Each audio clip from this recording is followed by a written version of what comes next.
Today we're going to be breaking down September 3rd to September 15th, 2020. There was a slight pause and a delay.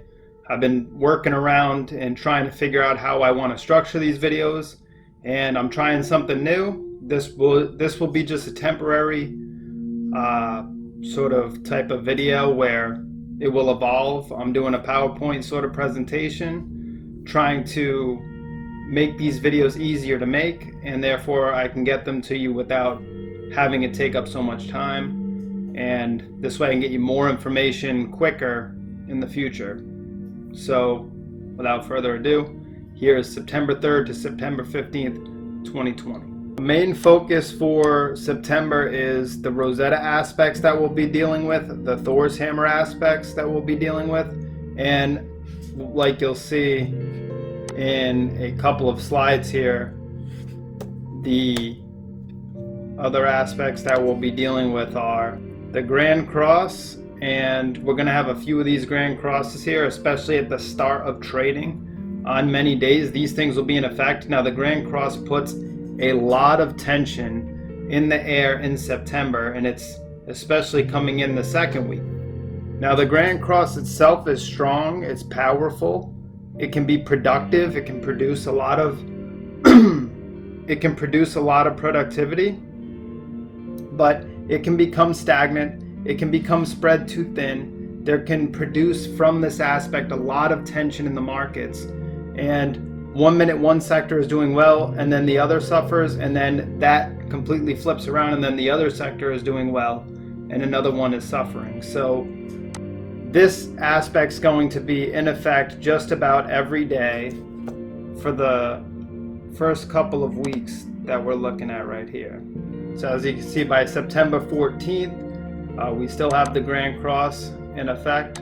And then again on September 15th, the final day of this presentation, we still have that Grand Cross in effect.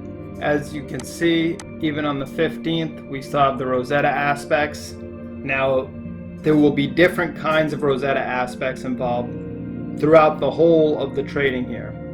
Okay, so the first couple of days of September were a bit rocky, especially in certain industries. With the Mystic Rectangle opening up for us on September 3rd, with the Moon, with Venus, with Mercury, with Saturn, that gives a better spin to the markets because the Moon rules the public, Venus rules pleasureful activities, entertainment, things like that. Mercury itself brings that news out into the community that good things are going to be happening. There's lots of harmonious aspects, and with Saturn involved, it tends to regulate the whole process and bring into practical reality all the good stuff that this aspect has to perform. With the Thor's hammer, there's criticism, especially active criticism driving towards the sun, which is in Virgo at this time. Virgo being concerned with purification. We talked about cures. We talked about getting back to the work and the home and the life activities at the end of August when we saw the sun transition into Virgo. And that's been playing a big role in the market. Are people getting back to school? Are they getting back to work? Will they get their stimulus? Will they be able to resume their normal routine when they do or if they don't? The general trend on the 3rd with Vesta's parallel to Venus, which is in effect for a few days during the beginning of September, is that Vesta heightens the focus towards the cures, towards the luxury industries, towards art, back towards some consumerism. And that's good for the markets. And then with the heightened focus on Venus, there's also women's rights that come up. Things like that become focal points at this time. With Vesta approaching the 12th degree of Leo, that's going to be a heightened degree, and it's not there yet, but on September 3rd, but it will be approaching that, and having this parallel to Venus makes a huge difference.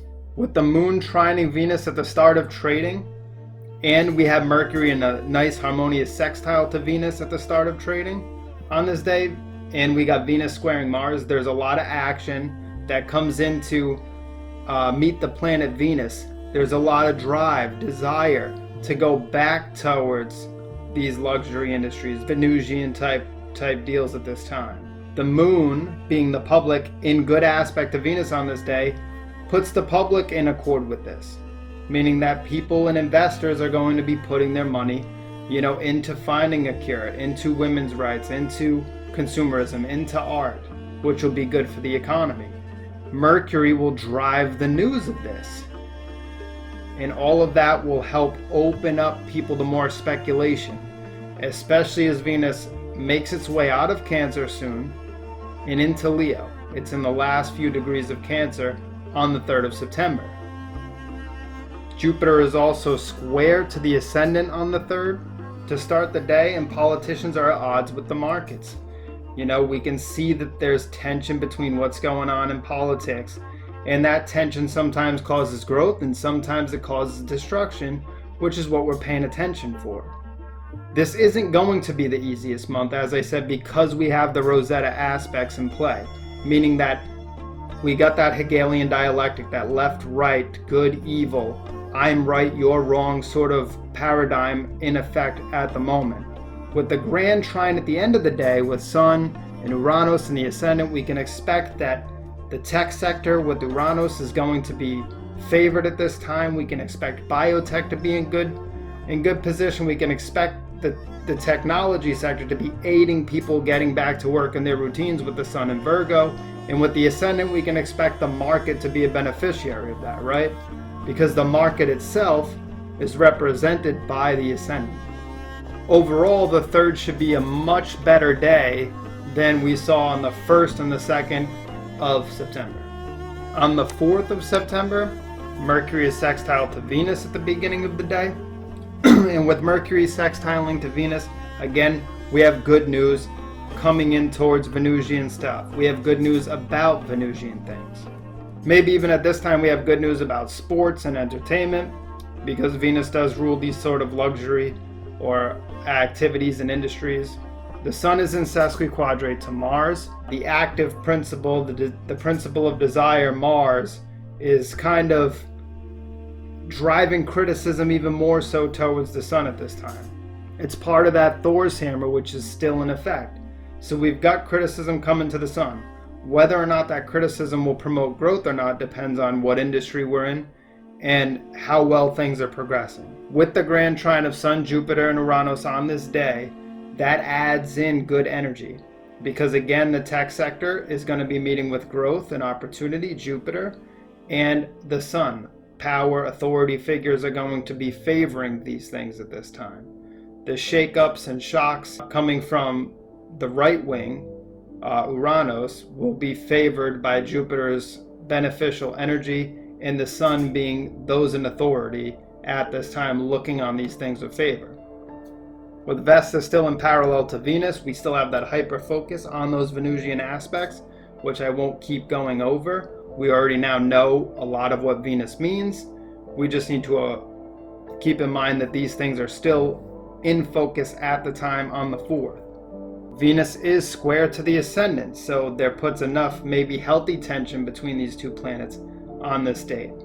And then at the end of trading on the 4th, that's also going to be good because we have the Sun, Jupiter, and Uranus, and the Sun ascendant in Uranus. We have these 2 grand trines, these 2 beautiful flowing aspects, making it easier on us at the end of the week on what could have been a very tough week to start for some people. With the Sun parallel to Chiron at this time, we can expect some corrections to be affecting the markets coming from the public health sectors, from military or police sort of work that may be affecting the markets at this time. And with the parallel to Mars, which is exact at this time, there's a lot of energy and volatility that's also coming with this.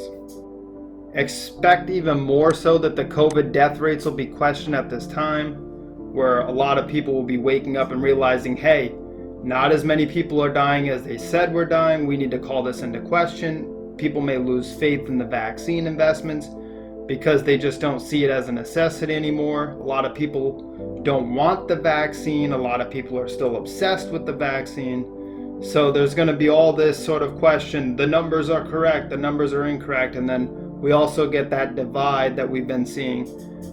Good versus bad, I'm right, you're wrong. Either way, that's going to affect the markets somewhat negatively.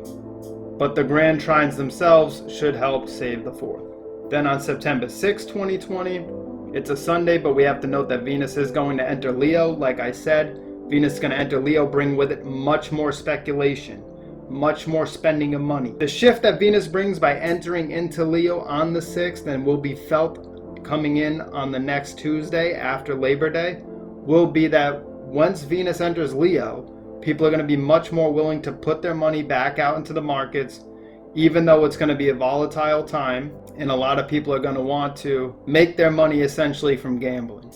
September 7th is Labor Day, but there is a kite, and I would definitely look out for that kite appearing. Now, the kite formations usually bring those eventfulness. A lot of times it could bring some sort of agreement, something going on with Congress, but they're not coming back till the 13th as far as stimulus is concerned. So we're not going to see anything in that realm. Then on September 8th, when we come back from Labor Day, the Rosetta is still in effect at the start of trading. So we got the whole allies, enemies, conflict, divide thing going on. The North Node, which is involved, makes it an eventful time for the markets because the North Node brings about the physical manifestation of all this action. The Ascendant puts the markets right at the forefront, meaning this Rosetta itself is, this conflict itself, this divide is going to be a divided market. People who are in favor of and against what's going on, in favor of the growth and believing it will continue to grow, and people saying no, it won't. There will be this back and forth. The politicians will be involved, the advisors, the technocrats. Jupiter rules, these people who advise politicians, but also politicians themselves. So Jupiter is going to play a major role. Neptune means we got hidden enemies involved here. People who are deceptive, people who are plotting, people who are pushing intrigue. Yes, Neptune rules pharmaceuticals and drugs and things like that. And those things will be at the forefront as well. And people will be divided about who's creating the best drugs and who's creating the best vaccines. But they'll also be divided by this deceptive enemy, which is represented by Neptune. There's still a grand cross of Mars, Saturn, the midheaven, and the Ascendant. Now, the Ascendant is involved again in this action and the midheaven. So there's limitations coming in at this time. Saturn is opposed to the midheaven. So what does that mean? That means that Saturn is putting limits on the growth of the market. Okay, it's trying to restrain it. It's trying to make it more practical. It's trying to keep the market from going absolutely nuts. It's saying, hey, we need to be doing things the right way. And the markets aren't always going to want to play ball with that. Mars is just about desire. It wants to drive the action forward, and it is opposed to the Ascendant at this time. And so the Ascendant is the markets, meaning the actions themselves are sometimes counter to what the markets are actually doing. People are selling when they should be buying. People are buying when they should be selling. And there's all this spread out energy coming from this grand cross, which is in effect for a while. With the Ascendant at the Jupiter midheaven midpoint, that adds some good energy into the Ascendant because Jupiter wants things to grow in the midheaven itself. Even though it's opposed to Saturn, will be benefiting from the Ascendant itself having contacted both the midheaven, having a relationship with the point of growth that it wants to reach in the world. With the grand trine between the Ascendant Sun and Uranus, and the Sun is in trine to Jupiter within a degree, what we also have here is some more good energy coming into the market at the end of the day. So the end of the days won't be as rough as the beginning of the days in the second week of September, which is always good. There'll be some good energy trying to help out the markets here. So we may see tougher mornings and better afternoons. With Venus in parallel to the moon, it's like the moon, the public, is conjunct Venus. The flow of the markets is in sync and combining its energy with Venus. So again, we get some of that harmonious Venusian energy to combine with the public and maybe drive people into the investment arena around this time, especially on these afternoons where there's all that flow and harmony from the grand trine. On September 9th, 2020, the start of trading has the moon sextile to Chiron. and Saturn is still opposed to the midheaven.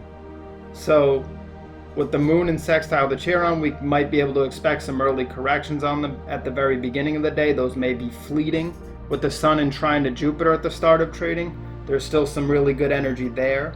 People may be getting back to work, the economy is starting to kick back up and into gear, the whole machine itself driven by the people, where people are getting back into their routines to support their families and the day-to-day goals and activities. That will boost the economy. Pluto is square to the ascendant, so the masses themselves will be in some sort of conflict with the markets at this time. It is still the grand cross between Mars, Saturn, the ascendant, and midheaven, so again, nothing is changing here. There's still tension, there's still all that power, there's still all that drive, there's still productivity, and it's still met with getting spread too thin and back and forth and energy shifting all over the place. With Mars at the moon Neptune midpoint, there becomes a lot of energy. Mars is shifting into the public sphere and shifting toward those enemies we were talking about, those hidden enemies with Neptune, but also into the pharmaceutical sector, also into the drug sector, into the COVID vaccine sector. People may be spending more money there. Chiron is in conjunct the midheaven at the end of the day, and so again, there could be some afternoon corrections. It doesn't seem like those grand trines are here to help the way they were the last couple of days. The part of fortune conjuncts to Mercury at the end of the day, and that helps out because that could at least help the news of some of these stocks be good, despite maybe a tough end of the day, maybe some early corrections. But with the sun starting trading at 17th degree of Virgo, we know that that's a powerful position. We know that as the sun comes up on the 8th to this position, and as it starts the day on the 9th around this position, it's going to be hitting the Mars and driving more action in the New York Stock Exchange.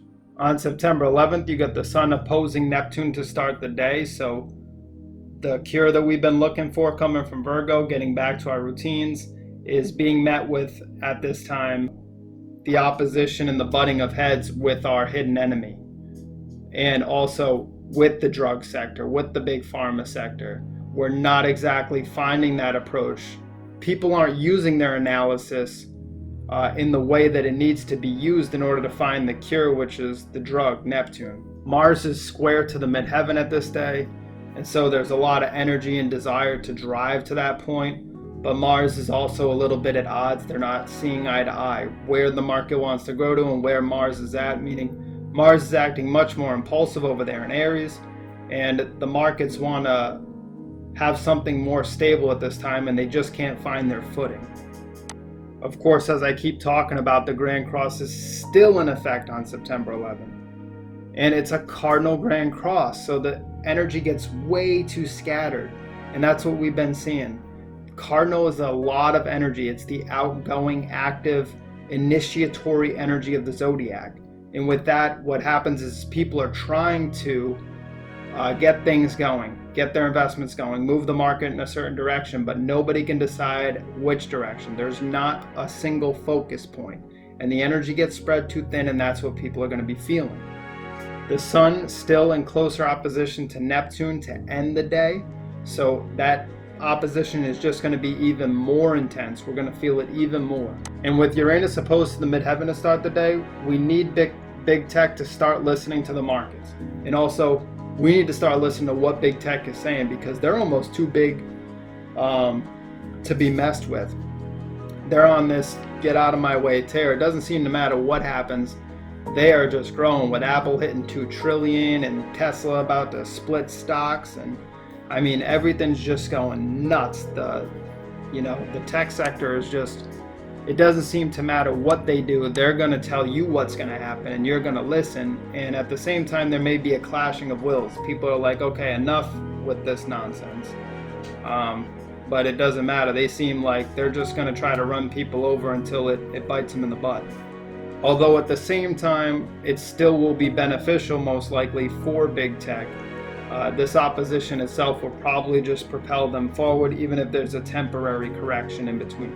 Now the 12th, September 12th is a Saturday, but Jupiter is going to go direct, so it's going to start moving back in Capricorn towards the 18th, 19th, 20th degrees. It's going to go back towards Pluto, which it makes its final conjunction with on November 12th.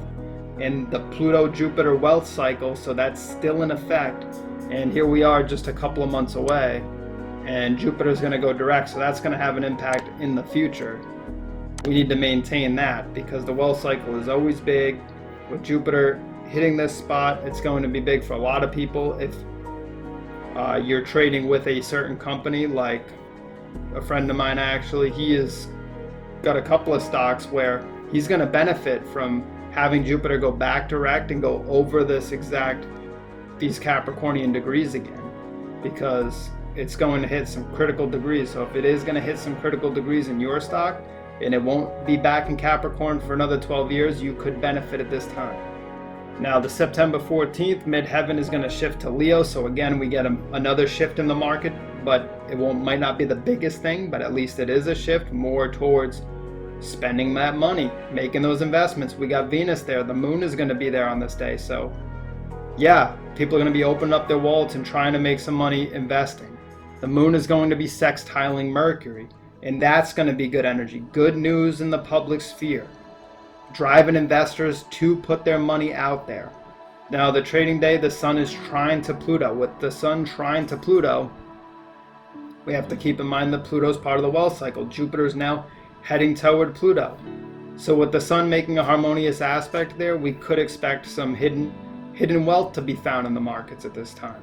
Now there's still more conflict with this Rosetta action, and now we have Sun, Saturn, Pluto, Mars, and the North Node all involved in this Rosetta aspect, this conflicting aspect.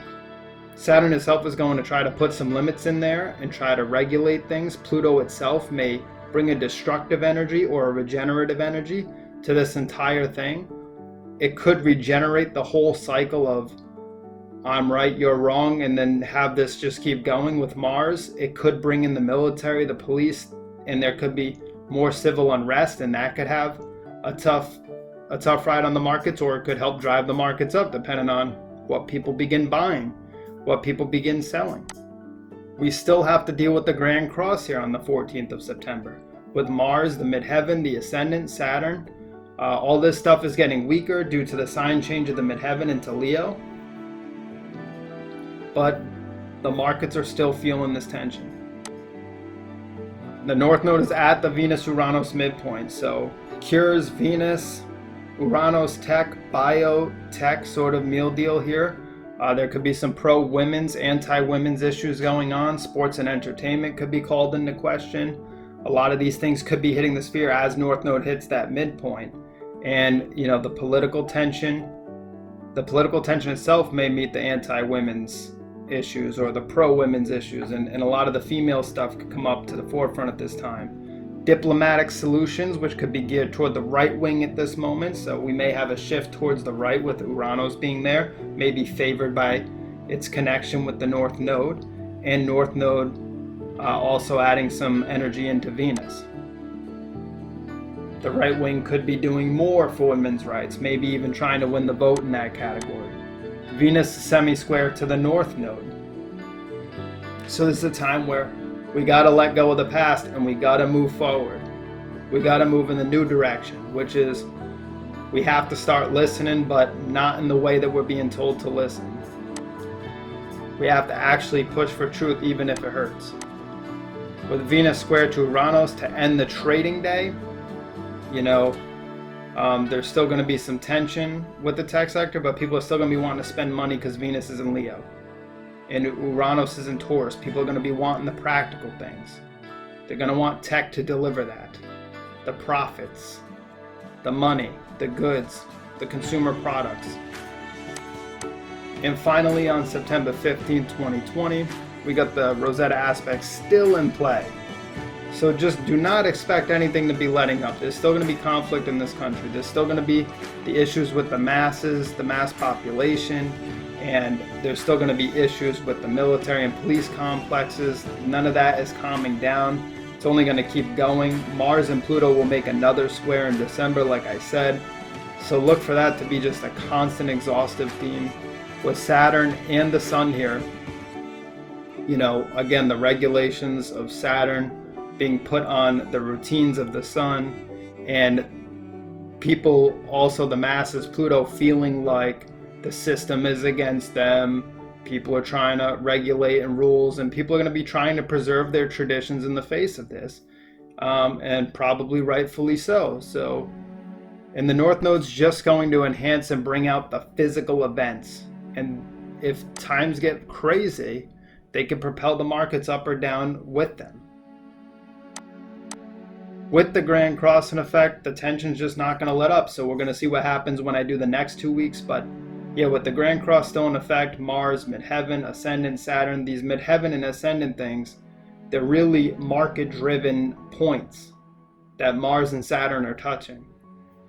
And so the tension's just not letting up on the markets for the first couple weeks of September, even if things go well, driven by all the power of a Grand Cross. They're still going to be scattered in different directions and back and forth. With the Yod, with Saturn, Moon, and the North Node at the start of trading, this is going to provide a focus on Saturn, and it's going to bring about corrections in the banking industry, things like that.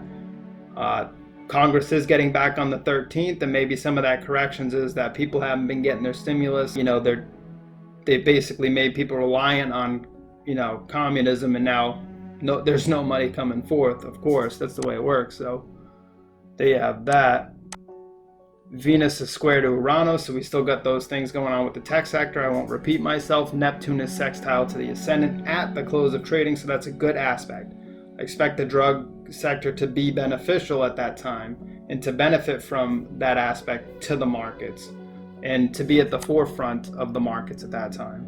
And with Ceres opposed to the moon, that regenerative energy of Ceres adds to the mothering nature of the moon, and sometimes there can be too much giving, and we may have to reconcile with that. But overall, through the 15th, there is going to be some bumpy roads. There are going to be some tough times. So that's that. I know it's not the usual rundown, but I wanted to get something up here for you guys regardless. It's been taking me a while to do the other videos, and I want to find a way to do things quicker. Somebody had mentioned a PowerPoint. I know that this isn't it. So bear with me. We're going to fix this. It's a lot going on in September. And if you like this video, please like, share, subscribe as usual. I appreciate it. There's been a lot of new subscribers, and I want to keep getting content out to you guys. I do apologize for being slow, but I have a lot going on. If you guys have tips, I like the tips that have been coming in, and as soon as I can look into them and follow them, I will. So keep it rolling, keep it coming in. I appreciate the feedback. I appreciate the likes and the comments, and I look forward to hearing from you guys. Enjoy.